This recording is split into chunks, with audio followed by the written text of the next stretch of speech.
Hello, and welcome to another episode of Boundless Body Radio. I'm your host, Casey Ruff, and today we have another incredible guest to introduce to you now. Sally K. Norton is a returning guest on our show. Be sure to check out her first appearances on episode 208, episode 310, and episode 571 of Boundless Body Radio, all of which are episodes that we share around constantly. Sally K. Norton is an expert in the art and science of healthy eating and healthy living. Her interest and expertise in dietary oxalates originated from personal experience in healing pain and fatigue for herself and many clients. Sally is the best-selling author of the 2022 blockbuster and much anticipated book, Toxic Superfoods. Learn how oxalate overload is making you sick and how to get better. Toxic Superfoods is a masterful contribution to the literature on nutrition. It is a sweeping examination of oxalates from all angles: medical, scientific, historical, dietary, and cultural. Readers learn why oxalate toxicity has remained invisible in medical and nutritional practice and discover a simple program to get relief from the myriad conditions that oxalate toxicity can create. You can find her on Instagram at sknorton or on her website at www.sallyknorton.com. Sally K. Norton, what an absolute honor it is to welcome you back to Boundless Body Radio. Always fun to hang out with you, Casey. Thank you for having me. Absolutely. It's such an honor to hang out with you. It's an honor to think of you as a friend. I recently heard you on one of my other mutual friends' podcasts, Tony Pascola, the Primal Foundations podcast. You guys covered some really interesting historical perspectives on oxalate that I thought was fascinating. And I reached out immediately so that I could get you back on and we could cover some of that stuff today. But before we do, I just have to give a huge shout out to Tony. Have you ever met Tony in person? I don't think you went to the exact same KetoCon or Hack Your Health convention that you did. Right, we've missed each other. Yeah. Okay. Yeah. This is my favorite time of year to be Tony's friend because every year on April Fool's Day, he always has an amazing prank that he does on his mom. So he was telling me this over dinner in Austin last Poor time. mother. So good. So good. At Hack Your Health, he was telling me all about this. So in the past, he has ordered a mariachi band to show up on their front yard and play for like a half hour or an hour or something, and they couldn't get rid of him. Another year, he ordered Grubhub meals to show up every like 5 to 10 minutes. And so like, some delivery person would bring food and they'd be like, what do you do? We didn't order this. Like, well, here's your Chinese food, whatever. Like all this food showed up at their house. This year on April Fool's, he sends me a text and it says, hey, check your email. And I knew immediately whatever it was, I was in for a treat. So it's a phone conversation between some woman who is from an insurance company talking to his mother about an insurance claim. This call is being recorded for quality assurance and legal purposes. And back and forth they go for like a very awkward amount of time, like 5 minutes, about an insurance claim, about a car crash that she was in. She was saying she wasn't actually in it. And it just like went back and forth and like where the this is going to, the police office, whatever. And like, yeah, it was an amazing conversation. And finally the woman on the other end was like, hey, the case number, you can look this up, is April Fool's. Tony hired a calling service to call his mom on April Fool's and make up a pretend claim. His mom was like, what? Did my son put you up to this? It was hilarious. It was so good. You'd think she'd just like do like cancel the date on her calendar and just, go away. Totally. Turn off your phone. Be inaccessible on April Fool's. Be on a spa retreat 6 cities over. Exactly. I hope she doesn't do that selfishly for my entertainment value and for telling the story to all my clients. But yeah, I love Tony. He's hilarious. And apparently, according to his mom, he's been doing that since he was a kid. So big shout out to Tony. Awesome. Like I said, covering oxalate is so interesting. I think we sleep on how big of a story this is, and sometimes we forget. And you get convinced of it. And I listen to your work, and I think it's a problem. And then after a while, you're like, well, how bad can it be? How bad can spinach and almonds and all these things be? And you kind of forget about it. You need to be reminded of it all the time because the counter message. Vegetables are great for you. Almonds are great for you. Everything that you talked about in your amazing 2023 KetoCon presentation, barefoot on the stage, talking to a bunch of keto people who have probably got on to a lot of the almond milks and almond flours and all these, kind of fake keto products, need to be reminded of this. Does it constantly surprise you how big of a story this is and how much reminding all of us need about this? Yeah, I think that's the central thing. I'm really proud of you for putting your thumb on like a key issue is that the messages are so counter to this information, and we just get used to how things are, and it's very easy to forget the significance of this and to make it fresh all over again because, oh, I learned about oxalates. Yeah, I'm done with that topic. And then when you need it, when you realize that this is affecting your health personally, it is still very easy to wander off because the whole process can be subtle. Getting sick, the recovery process is not quick and it's up and down. And people are constantly bombarded with other options to be paying attention to, and this becomes a minor thing. So this is the biggest problem of all, is that it's culturally feels irrelevant to people. It's very easy to dismiss it or diminish it and very hard to hang on to it in your head because, like you say, the structures we have in our head around health and nutrition, there's no space for oxalate toxicity in our heads. And I always do this analogy about that. It's like you've got this new coat, the oxalate information on a hanger, and you're trying to put it on the rod in your head, and there's no rod to hang it on. It just doesn't hang with the structures you already have in your brain. Yeah, that's a good way to say it. Before we started recording, you and I were talking about the political landscape here in the United States right now, and there is a greater awareness around things like food dyes, and people are talking about seed oils and actually calling them seed oils rather than vegetable oils. Like that stuff is, changing. There's a restaurant that my buddy owns that's a few miles down the street, and they're switching to frying all their foods in beef tallow. So like we're taking steps. Like there's some awareness, and some people are talking about it. We're definitely very hopeful that that will continue. But so far, I still have not heard anything mainstream talked about as far as oxalate goes. Yeah, no, we haven't broken through yet, and that's okay because we are learning a lot, and people who are really interested in pursuing health because they have issues, the seekers are able to find us. At least we have the internet, and we have hundreds of interviews, and we have a book now, and we have some resources so the most desperate people can find it. However, if you're really sick, which you can be very sick with a chronic illness from oxalate poisoning, this is literally a toxicity disease, you're looking for some support, validation, some way to kind of tell what your body's doing, how much progress you're making. We would like to have all those things, and we need more research to even be able to do that. But unfortunately, right now, your average sufferer is doing an N of one personal research study, and a lot of us don't feel like we have the energy and attention span to be our own researcher. So, yeah. Well, yeah, I mean, last time we've gotten into your personal story before. Last time we didn't really cover it that much at all. But yeah, speaking of doing a bunch of research when there wasn't the internet and trying to put this all together in your own life, and you were a trained, dietitian, nutritionist from a very prominent school. Tell us, remind us a little bit about your story as it relates to oxalate and how you were able to find all this out and all the things that you suffer from. Right. Well, I didn't really have the big dawning of recognizing the significance of oxalate in my many health problems until right before I turned 50 years old. And in retrospect, as I started to unpack my story and unpack the science and see them line up with me and all the clients I work with and so on, like I've probably been affected by oxalate since I was a fetus. And certainly there's a good chance that it had a role in the fact that I was given penicillin a lot as a young child for strep and that kind of thing. And when I was older, like college age and babysitting, we had a huge epidemic of ear infections in infants and tubes put in and all this sort of thing. So there's this tendency to have childhood infections, and that crowd seems like a great number of people who get super sick with oxalate have had that in childhood. So some of us can be affected for years. And I started having trouble um, around puberty at age 12 with back pain and fatigue and other pains that became arthritic. And during my 20s, I had all this arthritis. And I ended up with foot pain in my between like high school and college.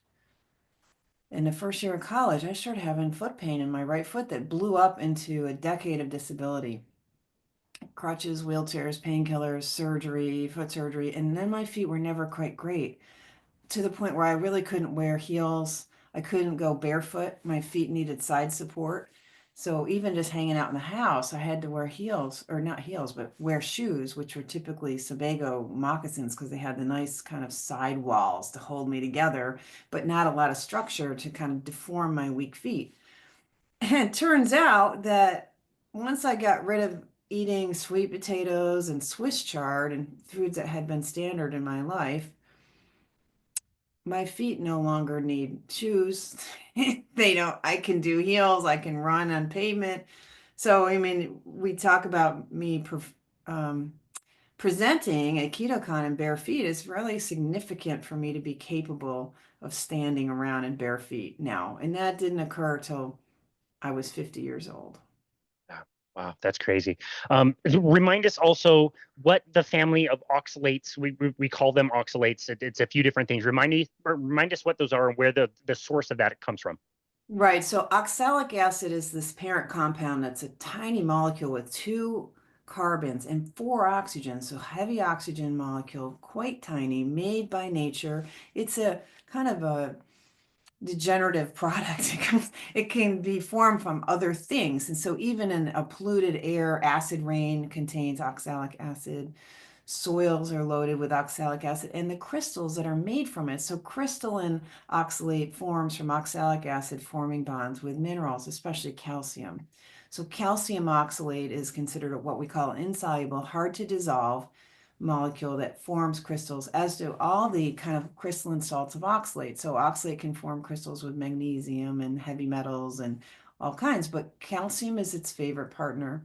So calcium oxalate and the crystals that form from it are throughout nature in the soils. Plants make oxalic acid, often from vitamin C first. You make vitamin C, which easily degenerates into oxalic acid, and then they'll build crystals. And when you eat certain plants that do this well or need to for their physiology, you're eating both oxalic acid and calcium oxalate crystals.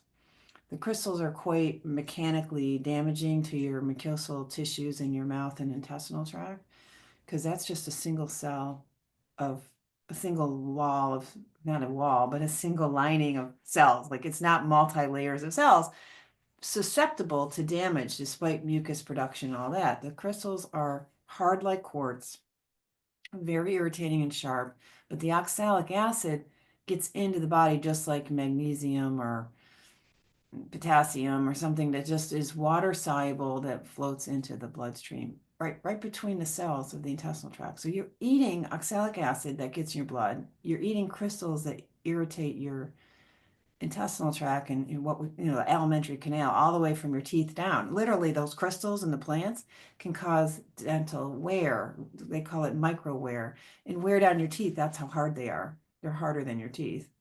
Wow. Wow. I think that's underplayed how that affects the teeth.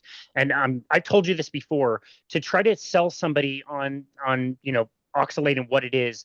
The mechanical side of things is like the least damaging. Like you said, it causes lots of damage. It's mechanical in nature. You typically get rid of it through the digestive tract. To think that the that's the least amount of damage, yet it's like eating glass or sandpaper. I'll have somebody mentally take a piece of raw spinach and chew it up and describe the mouthfeel and explain like, yeah, what you're feeling, the grittiness that you're feeling in on your mouth, in your teeth is oxalate crystals, and that can help like really have somebody like understand what this is like, because I think most people can relate to that. Yeah, yeah. And so the thing is, I wish we could have that feedback. If we had feedback that direct and the openness to it, we would be able to kind of relate to this. But one of the foods that puts in these crystals is kiwi. Kiwi is a lot of these two-sided toothpick-shaped little shards. Like the plants make these bundles, like think of it as a quiver full of arrows. They're double-pointed arrows, and they like hundreds of them, a couple hundred of them in one little vessel, and then lots of little vessels. And those are concentrated around the seeds of the kiwi. So there's like this blob of kind of pectin that encase seeded areas, and especially in a kiwi. Yeah. So that pectin blob kind of is a soft cushion around those vacuoles and that can kind of dull your ability to tell they're there until those break out of that pectin bubble. So it's going to be maybe lower down in your digestive tract where they start being abrasive. Wow.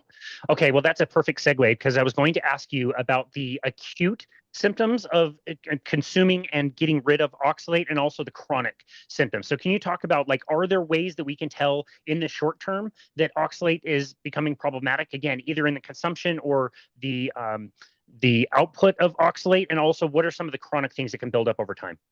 Well, this is the maddening thing. And there's so many things that are sort of ironic and frustrating with oxalate and poisoning because it's very hard to tell when it's your healthy diet making you sick. So somebody might go into like CrossFit and start doing chocolate and almonds and spinach and so on, and trying really hard with these healthy foods, and they cannot figure out why they keep getting worse. And is that because the symptoms are delayed and vague and you just feel loopy and you don't sleep so well and you're getting up to pee and your skin starts itching a little bit and you start getting grumpier and you start getting frustrated and you're trying hard and you're getting more spinach and you can't put it together, you know? So the thing to look for though is bedtime symptoms, pretty common, where you're starting to have things like hiccuping, belching, discouragement, itching, things that come on sort of a circadian way. And bedtime is common because if you're eating, well, some of the foods, and we haven't reviewed them, but you don't have to eat superfoods to get sick with oxalate. You could be a potato person. So if you have like hash browns at McDonald's, and then you have like pizza with spinach on it, or more French fries or potato chips, like all the box lunches throw in a bag of potato chips, right?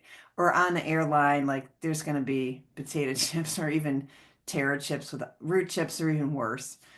And so you could do, let's say, peanut butter sandwich, potato chips, and chocolate, and you can be eating a high oxalate diet, right? So that could be like just regular folk doing that. It doesn't have to be the health nuts and nutrition geeks, but either way, that food is got a lag time of absorption, where the absorption meaning the oxalic acid gets into your bloodstream and starts messing around with your tissues.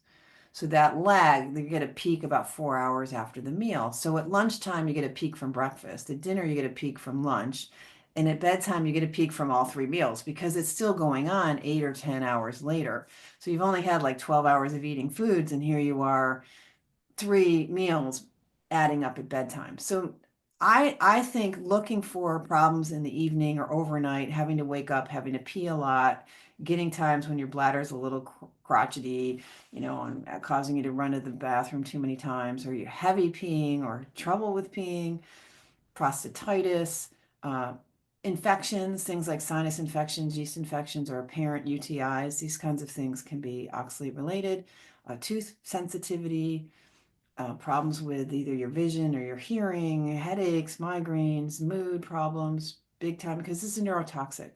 So the neurotoxicity can lead to those sensory problems and those mood problems and pain syndromes. It's also destructive to connective tissues. So if you have arthritis and rheumatoid things, or itises like tennis elbow, golfer's shoulder, golfer's this or that, like that kind of connective tissue stuff, prolapse something or other.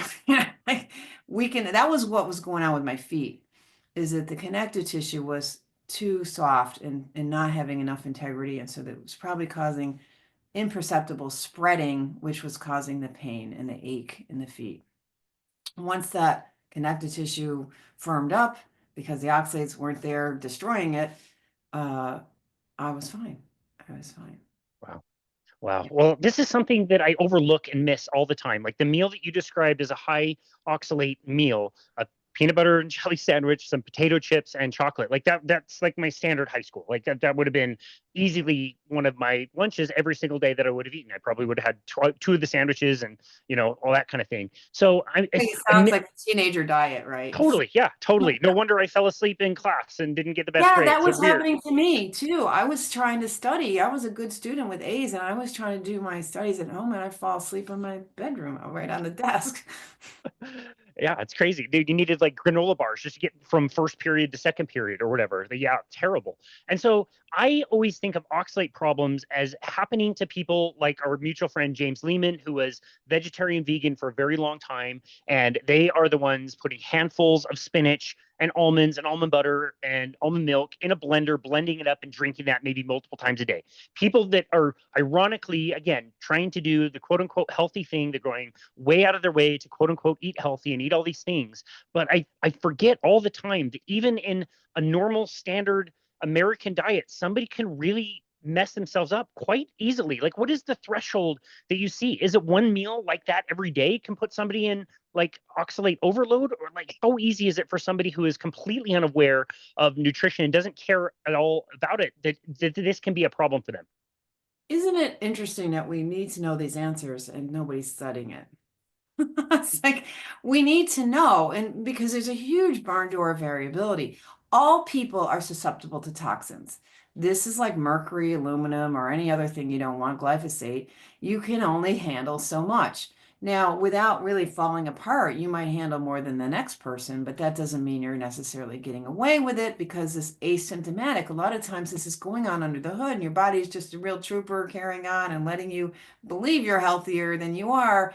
Because, with most diseases, it isn't that symptomatic. You can't tell you have hypertension until you get a blood pressure cuff.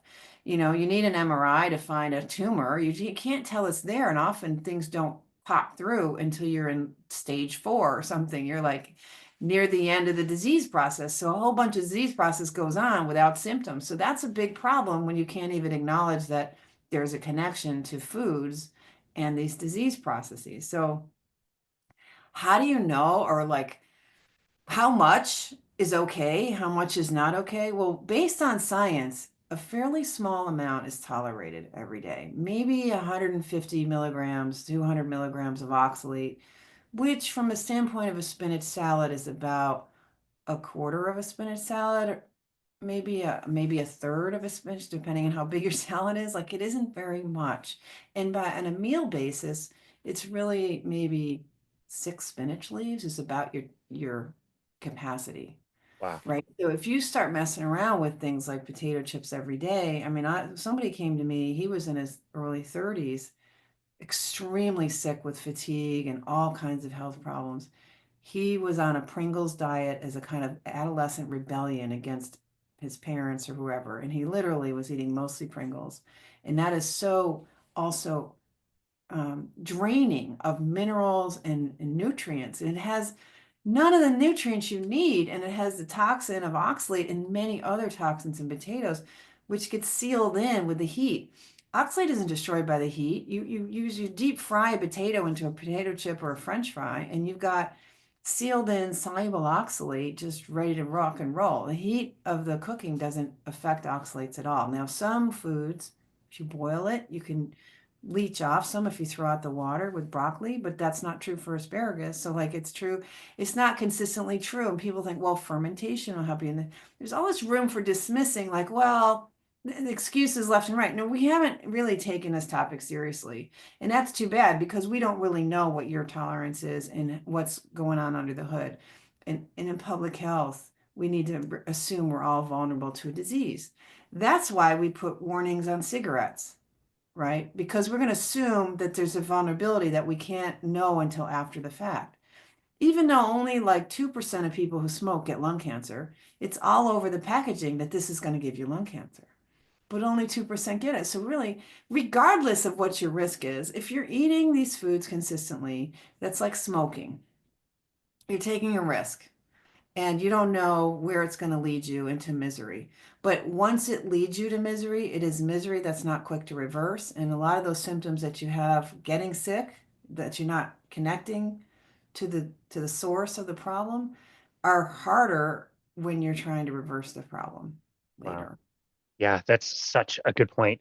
I love that. We've talked a little bit about the foods, and people can go to your website to find the food list and the highest offenders. I will say, and you can give me your opinion on this. Spinach is the one food that I just tell everybody, just don't eat spinach. Like almonds, if you want to reduce them, let's reduce them. Chocolate, let's switch that out. There's things that we can do and we can adjust, but the one food that I'm just like, you know what? It's just not worth it because you can find other substitutes and it's disgusting anyway. Don't eat spinach. That's the one food I just like I uniformly tell people like don't do this. Add chard and beet greens to that list because they're even There you go. slightly worse. And I was eating chard because it's easy to grow and pretty in the garden for my whole life. And when Yeah. I was going back I had to take a leave of absence to have foot surgery. And I went back and had a garden when I was at Cornell of Swiss chard and lettuce and I had very little money. So I was eating my sort of free Swiss chard like in massive amounts for several weeks, probably 5 or 6 weeks while it was in season. And Oh I my was goodness. killing myself. I got blood blisters and stuff going on. I had no idea. And there I am, ironically, at Cornell University, finishing my nutrition degree, poisoning myself on freshly grown Swiss chard from my own little garden. No clue. It's crazy. Wow. Yeah, it's absolutely crazy.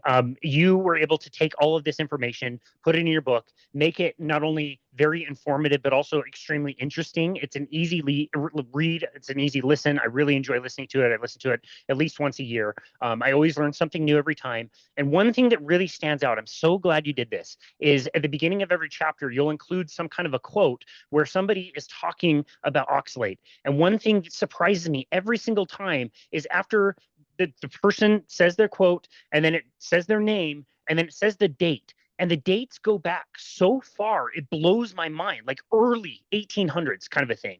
Like we've known about this for a long time, and like I told you at the beginning of this conversation, I really wanted to get into some of the history of this stuff and how did we figure out that these were good things to eat in general, like telling people that vegetables are a good thing for you. Like we just think that everybody just was walking around eating vegetables all the time that came from the ground. We evolved with that. Like I hear that with the paleo movement. Like, yeah, our ancestors ate vegetables all the time. Like I don't see cave paintings with salads. You know what I mean? Like I don't know how true that was. Can you tell us a little bit about the history of, you know, our consumption of high amounts of plants, how we promoted that, why we told people that was a good idea, and how we then discovered that oxalate poisoning was kind of a thing?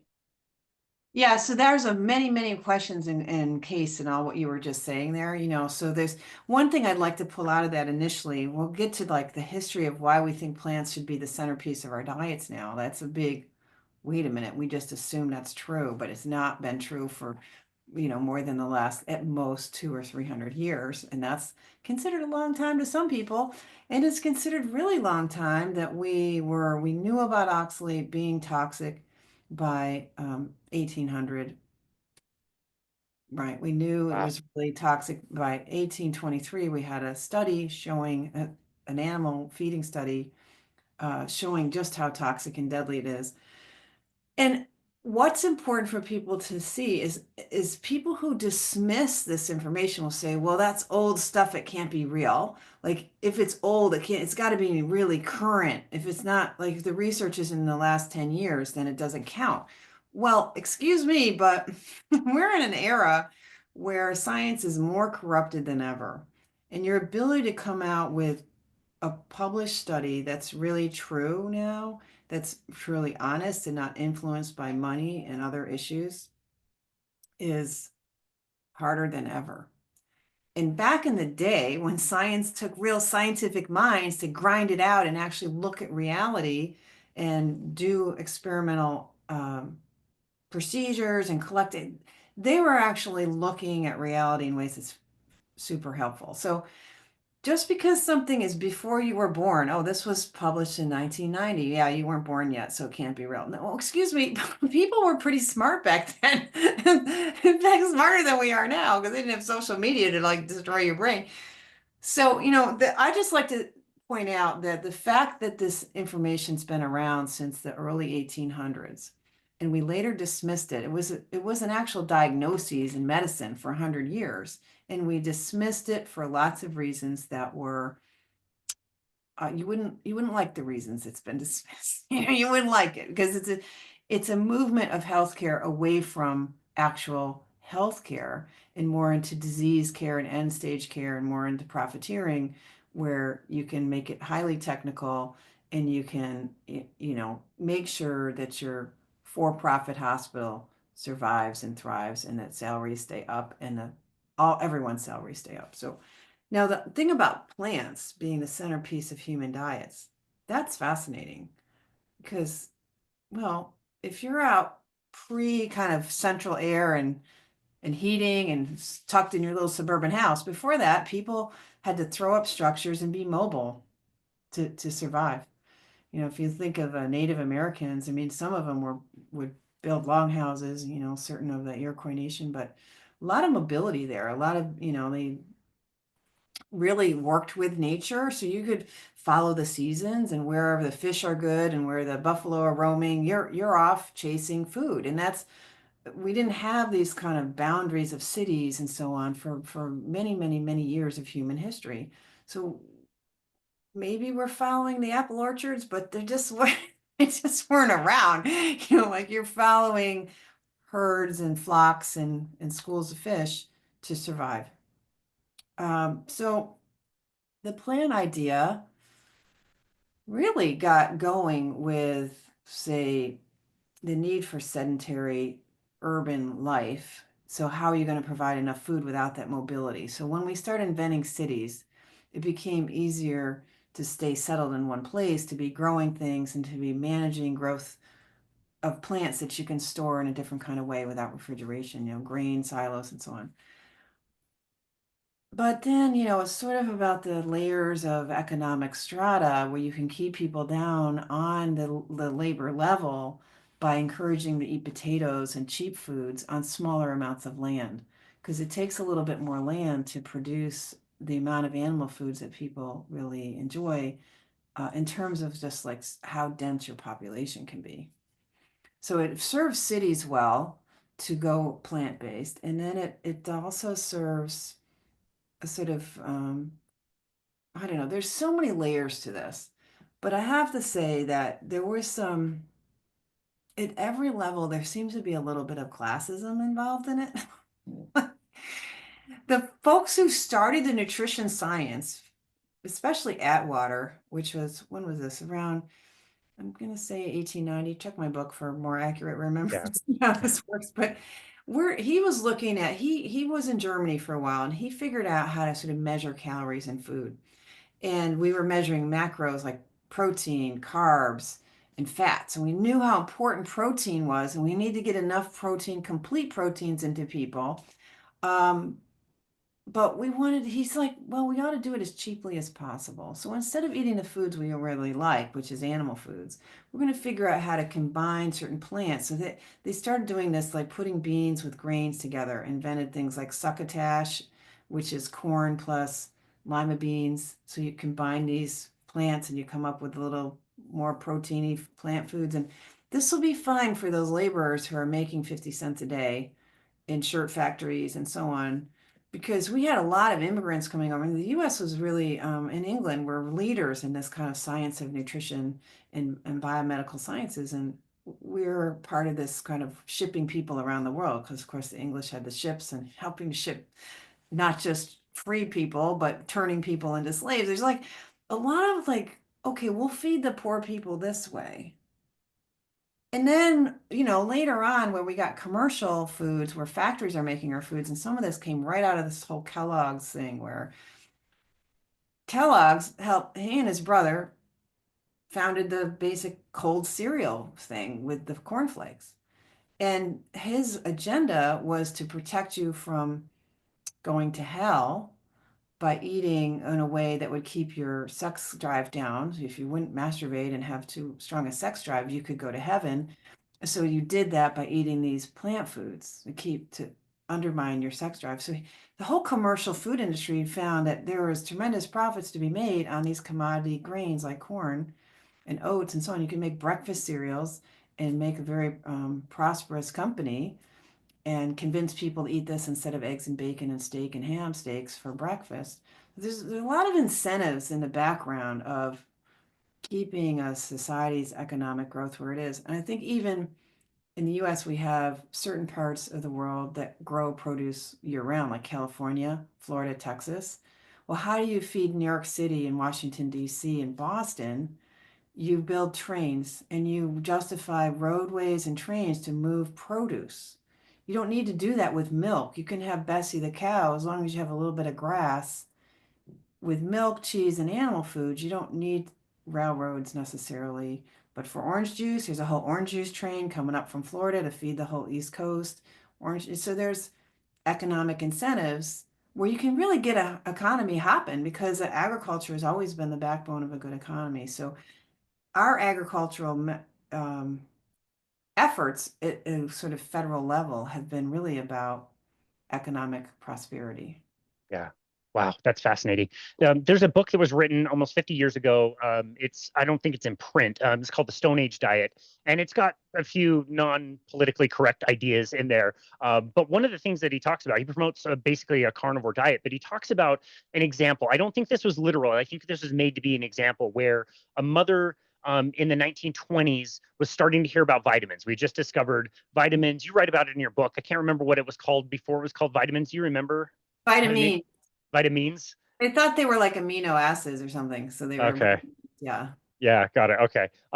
And yeah, so she's in New York and she learns about how important vitamins are. And so she goes to the store in February in New York City and she's looking around and then finally asks the store manager, like, hey, do you have tomatoes? I need some, these vitamins for my kids.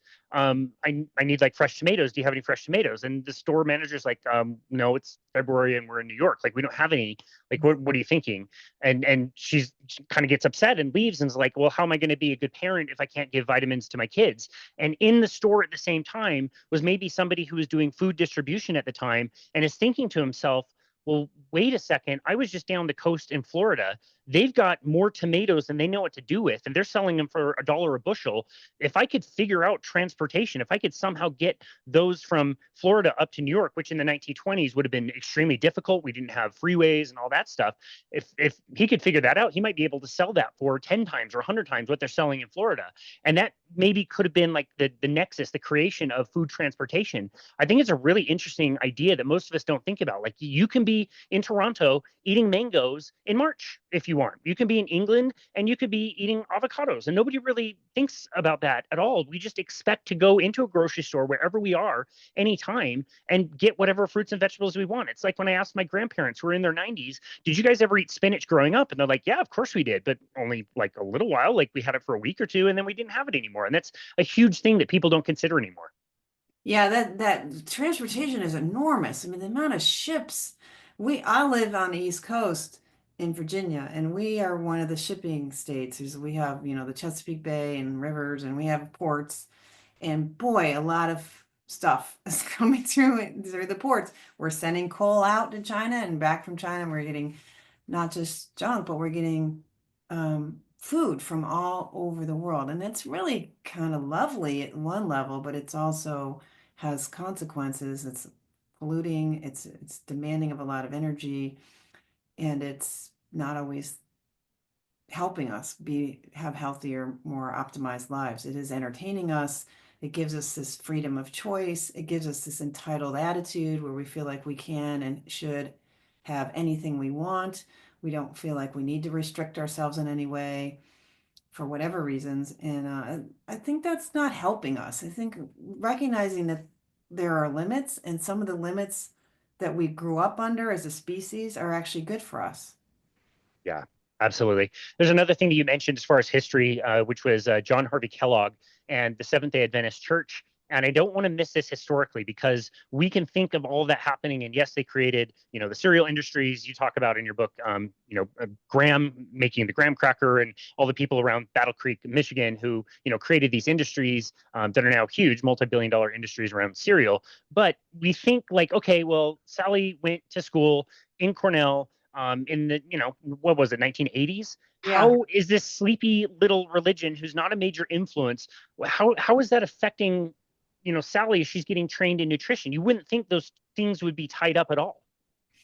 It's so amazing because the whole field of dietetics was founded by a nurse who studied under Kellogg, who was a Seventh-day Adventist. She was a vegetarian. That's the entire field. And then Atwater, the guy who was doing the economics, he was working with this other brilliant woman with a PhD in a time when women, very few had chemistry PhDs. She was the one designing the succotash and things, and so was into home economics. And she founded kind of the home economics part, and somehow dietetics and home economics became one thing. And so at Cornell, my degree of nutrition comes from what used to be the human, it was called human ecology at the time I was there. But before that, it was basically kind of home economics. So it was like household kitchen science versus right across the street, the quad, the street and the campus across the quad is ag school. That's where we grow food. It should be nutrition is either an ag thing or better yet, a medical thing, but it's neither. It's like home ec. And that's interesting too. Like the origin of the science of nutrition is science and culture. The culture of, oh, we should already assuming we should eat plant foods. And so the woman who founded the Dietetics Association wrote the major clinical textbook in nutrition and health and disease. That's the same textbook I used in the 80s as was in the 1920s. That's crazy. Yeah. Another thing that I didn't realize until I heard you talking to Tony about this is the implications of World War I and World War II and victory gardens in particular. Can you tell us a little bit about that story? I thought this was fascinating. So England is getting bombed, right? And both the US and England have these war machines at the government level trying to put out we call propaganda to tell the public how to cope and what to do and how to contribute to the war effort and to join as a soldier if you can. If you can't, be a soldier at home and do the right things and recycle your pots. And by the way, have gardens. Let's have gardens because literally in England, there was such embargoes of food coming and going. They're an island nation in wartime. So there was food shortages, particularly in like produce and things. So people were encouraged to grow food. And people didn't really like food. They didn't like carrots at all. And they were trying to get people to live on little stuff they could grow. And they were trying to disguise the new radar technologies they had to be able to do nighttime bombing. So they had new technologies to be able to bomb Germany at night, and they didn't want anybody that information that there's a new technology. So they invented this idea that their pilots ate carrots, and so they could see at night and they could correctly bomb the right targets in Germany as pilots. So the carrot became the thing that gives you good vision, but it was really just a story, A, to get you to eat and grow carrots which nobody liked, and also to kind of deflect intelligence in wartime. It's a fascinating story. Like we believe in propaganda and we believe in Popeye and we believe in wartime Yep. propaganda before we're going to believe our science. Wow. Yeah, that's crazy. I love that story. I'm so glad you told that. I wanted to ask you specifically about a few other things that I don't think we've talked about enough in the past. I did not grow up Adventist. I grew up Mormon. My mom was Mormon. Mormons have their own specific code of nutrition called the Word of Wisdom, and it promotes the eating of fruits and vegetables and grains and that kind of thing. It doesn't limit meat, different than the Adventists. I ate lots of animal products growing up, but it was like the I guess the main idea is to have like fruits and vegetables when you can, understanding that that was given by God whenever in the 1830s, when in Ohio of all places, where those things weren't like growing year round, versus again now you can go to the store and pick them up anytime. But my mom was diagnosed with cancer, breast cancer in particular, at age 39, I believe, and she was gone by age 46. Oh, This is about 20 years ago. I saw the cancer leave, come back, leave, come back, do all the treatments. She was rushed away to surgery very, very quickly after the diagnosis. It's not like you got like a week to mull things over and think about things, and then all the rounds of chemo and radiation. And what are the implications that you know of oxalate and breast cancer in particular? yeah, right. Oh, surprising, but shouldn't be. Oxalates do collect in tissues and they're in breast tissue with a lot of people. And then oxalates will collect in the body. We haven't mentioned that, but literally crystals can form in the body. So the acid comes into your blood after these meals of, spinach and I don't know what your mom was eating, whether it was the potato side of things or whether it was the nuts or whatever. But like for me, it was like tea, a lot of little things adding up, my tea and the Christmas stollen that had the fruit peels in it, kind of like a fruit cake. That's high oxalate. Like there's little ways that you can get into little fads all year long, by overeating oxalate that's in your blood. It's often overwhelming your ability to pee it out, and it ends up collecting in tissues where there's problems, where you already have inflammation, where you have infection, where you have cells regenerating or whatever, and in certain glands. Most glands of the body pick up oxalate, and the breast glandular tissue will do that, probably because the breast tissue,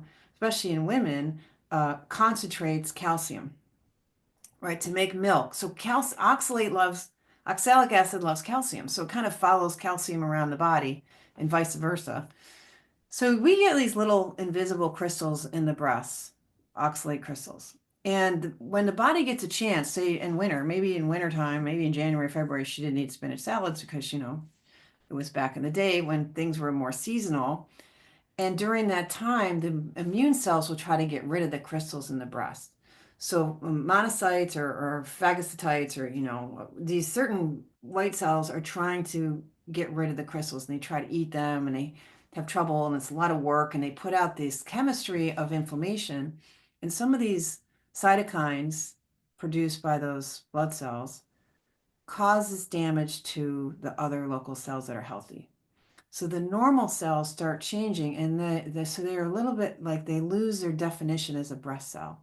And they go through what they call mesenchymal transition, and they become a little more stem cell like, and they often, when they're damaged, start becoming bone cells. And the way that happens is because every cell has the full cookbook of DNA, right? So you've got your DNA is a giant cookbook of recipes, and there's a breast cell recipe and there's a bone cell recipe. So you start reading you damage the cell and how it's working with the nucleus and how it's working with the genome. You suddenly now the cell is now a bone cell producing calcification, or it's a cancer cell.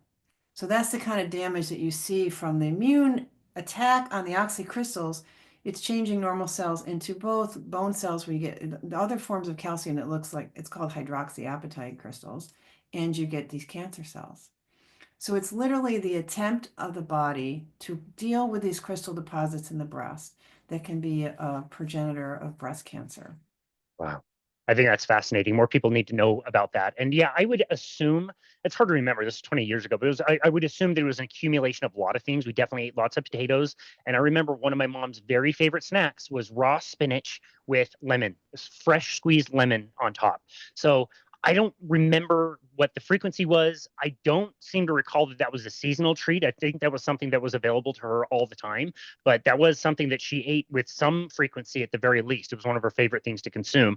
And we would bring her her favorite snacks during her chemo treatments, including Jamba juices and the apple cider, or the apple ciders that you could get from Starbucks, just cranked with all kinds of caramel and extra sugar. So that certainly didn't help things either. Company.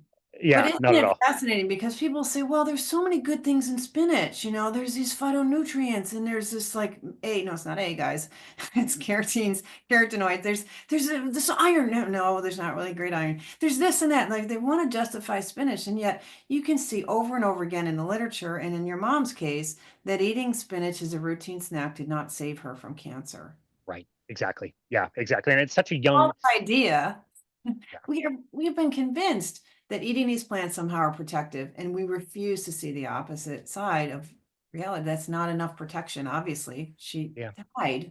She yep. died as a young woman, and she's living a clean lifestyle. I mean, Mormons are reputed for having this really clean lifestyle and really, not smoking, not drinking, going to bed on time. You're not up partying all night. Like, how it just seems unfair. Yeah, totally. I'm 41. It's 5 years from my own age to contemplate that she was off planet Earth by that time. It's just crazy to think back on. And that does bring me to something else I just mentioned, the lemon juice. And this is something I really wanted to ask you about as far as vitamin C. I don't think we cover this enough, but can you tell us the interaction between oxalate and vitamin C, why those things are important, and what you recommend as far as vitamin C consumption? Like everyone knows that vitamin C is great for you. You should have more of it, and it's great that they put it in fruit snacks for us, for example. Can you tell us like the real story behind vitamin C and if it's problematic? Yeah, so vitamin C supplements are put into lots of different foods now, and they're highly encouraged. It started with Linus Pauling over 50 years ago, well over 50 years ago. My grandmother kept a big bottle of chewable vitamin C tablets in her house when I was a little kid. Wow. That's been in the early 1970s. It's been a thing for a long time. And then we had COVID 5 years ago, and people were really pushing vitamin C as some way to not get infections, which there's not a good science to show that. And we do what the science does show is overdoing vitamin C and vitamin E increases mortality and morbidity, both. That it actually is depleting you. So in itself, it's not really that idea of vitamin C being so great really works when you have sepsis, when you're producing so many white blood cells that you need more of it.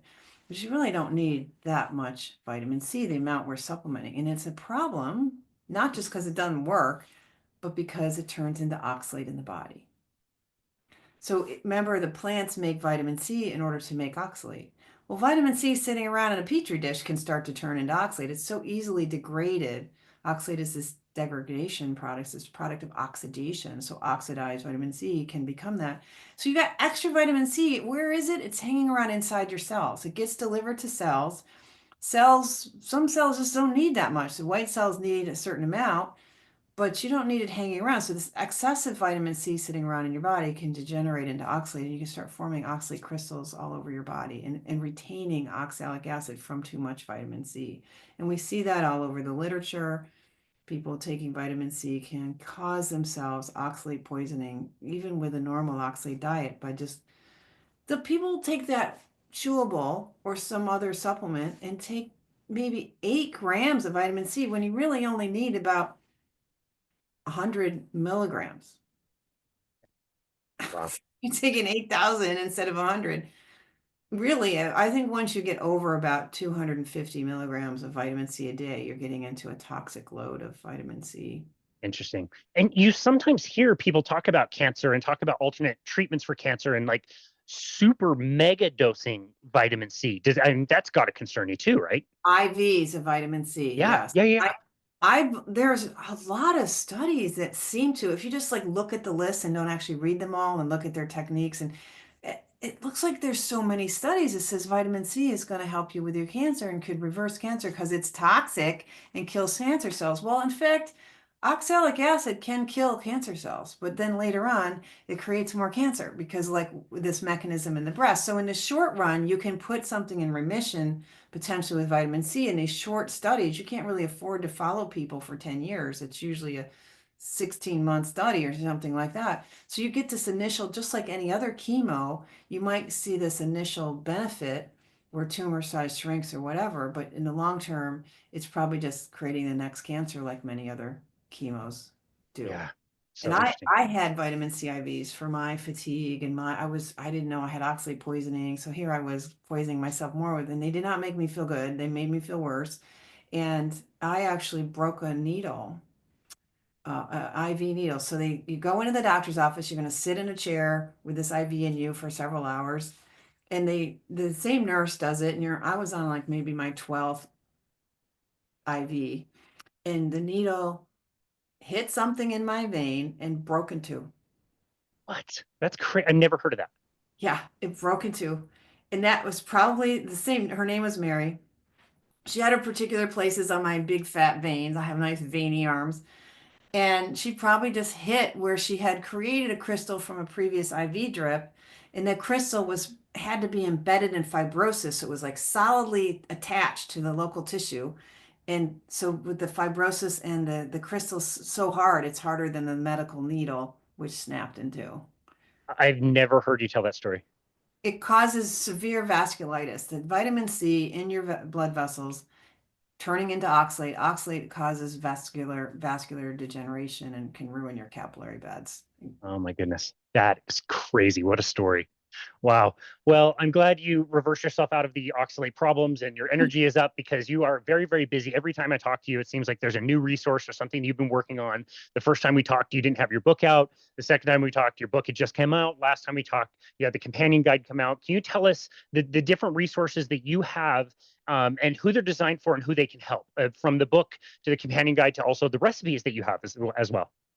Yeah, so the book is Toxic Superfoods, and you can get that as an audiobook, as you mentioned, you've been listening to it. And if anybody has trouble learning stuff, get the print book as well and let the audiobook read it to you, because then you got both your eyes and your ears. And you can get that anywhere. There's also the ebook. And then if you want any more support beyond that book, come to my website where you can get the data companion to Toxic Superfoods. It gives you all kinds of data and explains the weakness in the data. It's color coded. So if you really get seriously want to learn and you want to help this hang in your head, like we talked about, it's so hard to remember this, so hard to make it real. If you have a physical copy of the data and you see the colors there, it's hard to have it go away. Like you can really experience the oxalate content of certain foods where the chocolate page and the Swiss chard page is all red.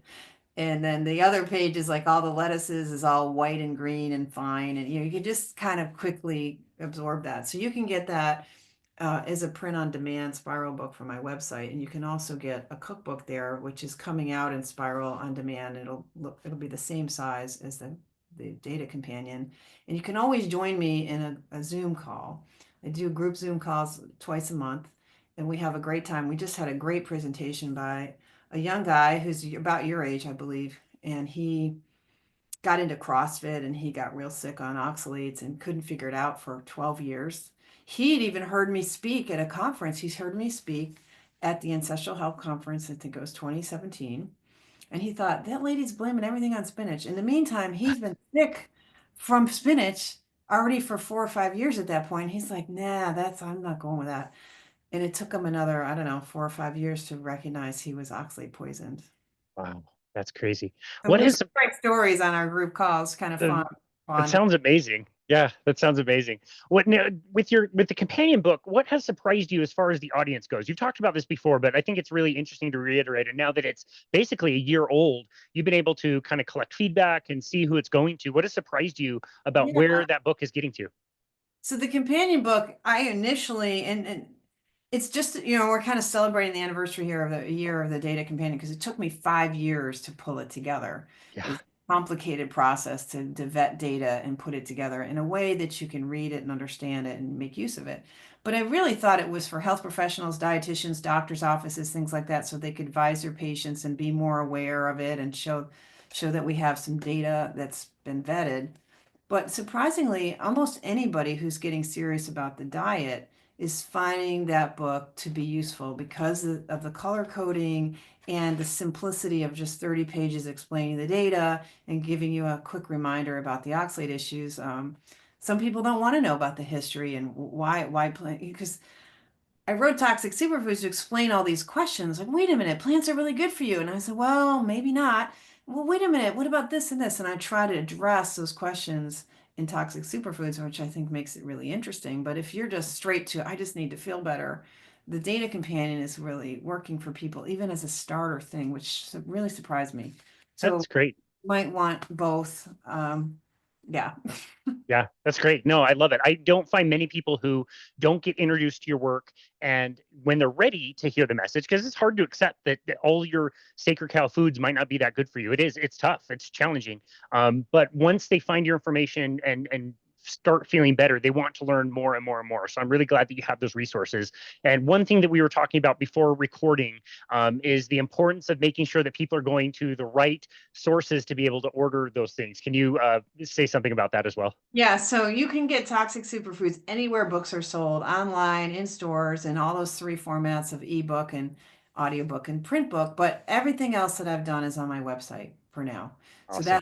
there's none of it's on Amazon. So if you're looking around for resources about oxalate, be careful about what you're buying because a lot of it is really just scammy, copycat, really cheap throw together, not actually someone who knows the information. So try to buy from a trusted source and not Amazon is not a trusted source for hardly anything because anybody can sell stuff on Yeah. Amazon. Be Well, careful.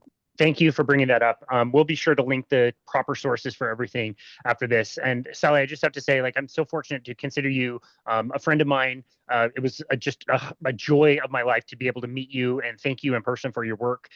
It's made a tremendous difference in a lot of people's lives, including my own. You are mentioned so many times on this show that people find you, find your work, and again, it's not the easiest idea to adopt, but once they do, it's really changing a lot of lives. And I hope it gets more and more attention. And selfishly, I just really like you and I like hanging out with you and I like learning from you. I learn something new every single time. You're just a great person and people have the best things to say about you, myself included. So thank you as always for spending time with us today and educating us about this super important topic. And as always, where can people go to find you and connect with you and your work? Well, you're a great person too, and I do consider us friends. And thank God for pixels to connect people so far apart. So Agreed. great. So please do visit me at Instagram and check some of that out, and visit me at my website at sallyknorton.com. And thank you, Casey, for recognizing this topic needs to be hit over and over and over again. So let's It keep does. helping people find out some good stuff that's ultimately fun and easy. I mean, this isn't that hard. Giving up Swiss chard, that's easy. It really is. Giving up spinach is not a problem, let me tell you. Yeah, well, it's a good thing that we're all slow learners and we need reminders. So that gives us an excuse to have another conversation down the road at some point. Absolutely. I'm going to be sad that I'm going to miss you at Meatstock. I hope you have a wonderful time with all of our mutual friends at Meatstock. But for now, Sally, thank you as always so very much for all of your amazing work. And thank you for taking time out of your very busy life to be on our show again today for the fourth time. We really, really appreciate you. Thank you so much. Continue to thrive, my man. You're awesome. You do the same. You look amazing. And this has been another episode of Boundless Body Radio.